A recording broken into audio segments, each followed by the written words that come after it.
ডিম একটা এমন জিনিস ঘরে ছোট থেকে বড় সবারই খুব প্রিয় জিনিস। আজকে আমি ডিম দিয়ে একটা রেসিপি করব, ধাবা স্টাইলের ডিমের কারি। তার জন্য আমার রেসিপিটা সবাইকে দেখতে হবে। আমি তনুশ্রী, আমার রান্নাঘরে প্রতিদিনের মতন আবার একটা রেসিপি নিয়ে হাজির হয়ে গেছি। আমার রেসিপিটা দেখার জন্য সবাইকে জানাই স্বাগত। আপনারা আশা করি ভালোই আছেন, আপনাদের ভালোবাসায় আমিও ভালো আছি। আজকের রেসিপিটা করার জন্য দেখুন আমার কি কি লাগবে। ডিমটাকে আমি গরম জলের মধ্যে ডিম দিয়ে আর নুন দিয়ে সেদ্ধ করে নিয়েছি ডিমটাকে।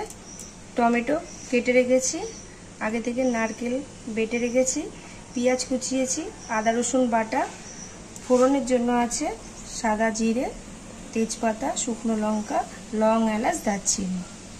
সাথে তো থাকবেই নুন, তেল, আরও মশলা।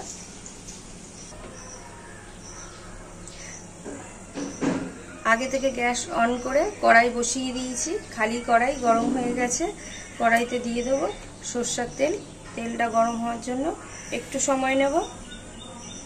হয়ে গেছে, তেলের মধ্যে ফোড়ন দিয়ে দেবো দুটো শুকনো লঙ্কা, সাদা জিরে, লং, এলাচ, দারচিনি, সাথে তেজপাতা। ফোড়নটাকে ভেজে নেব। হয়ে গেছে, ফোড়নে খুব সুন্দর একটা গন্ধ বেরিয়েছে। আগে থেকে যে আদা আর রসুন বেটে রেখেছি এটাও ফোড়নের মধ্যে দিয়ে দেবো। আদা রসুন বাটাটা ভাজা হয়ে গেছে, কাঁচা গন্ধও চলে গেছে। আগে থেকে যে পেঁয়াজ কেটে রেখেছিলাম পেঁয়াজটাও দিয়ে দেবো।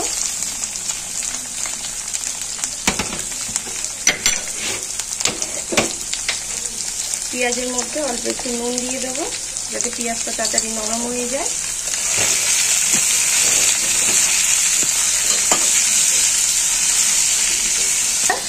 ভাজা হয়েই এসছে, পেঁয়াজটা খুব একটা লাল লাল করে ভাজবো না আমি। এবার আমি এক এক করে সব মশলা দিয়ে দেবো। জিরের গুঁড়ো হাফ চামচ,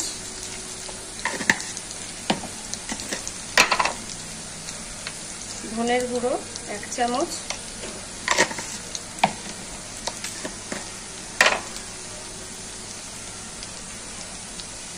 লঙ্কার গুঁড়ো 1 চামচ,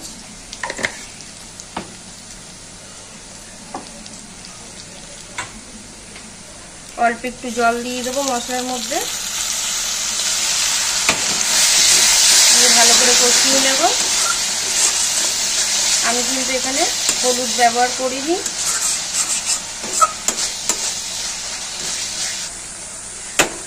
মশলাটা কষাতে কষাতে আগে থেকে যে আমি নারকেল বেটে রেখেছিলাম নারকেল বাটাটাও দিয়ে দেবো, দিয়ে একসাথে কষিয়ে নেব।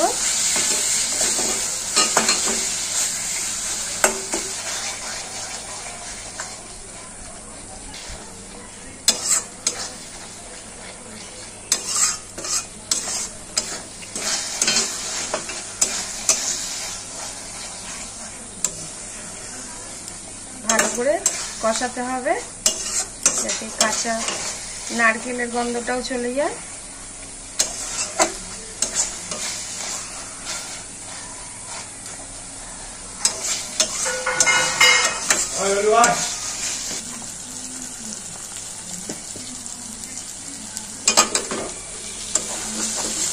মশলাটা কষানো হয়েই এসছে প্রায়। দেখুন মশলা দিয়ে আমার তেল ছাড়তে শুরু করেছে, তার মানে মশলাটা খুব ভালো মতনই কষানো হয়ে গেছে। এবার আমি জল দিয়ে দেবো অল্প করে। জল দিয়ে একটুখানি সেরকম কষিয়ে নেব।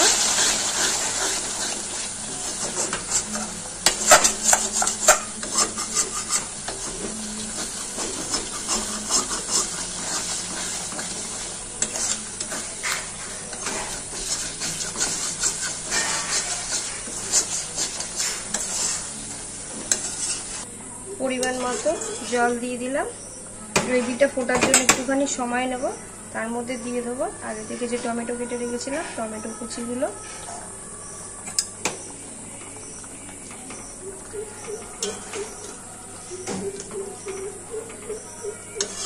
ব্যাস, একটুখানি ফোটার জন্য সময় নেব।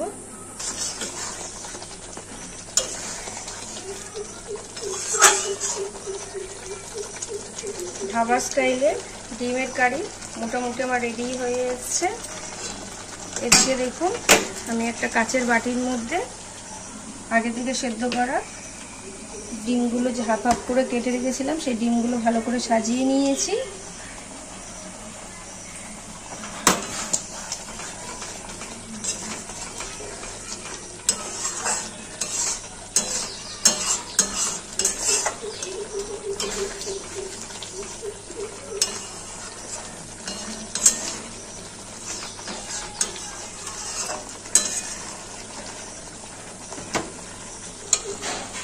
ব্যাস রেডি হয়ে গেছে ধাবা স্টাইলে ডিমের কারি। তার আগে একটুখানি আমি স্বাদ মতন আর একটু নুন দিয়ে দেবো। ব্যাস একটু নেড়ে চেড়ে নেব। নামানোর আগে একটুখানি টমেটো কেচাপ দিয়ে দেবো।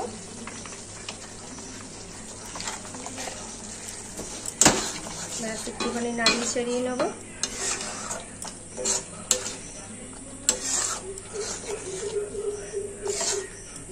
ব্যাস তৈরি হয়ে গেছে ডিমের কারি।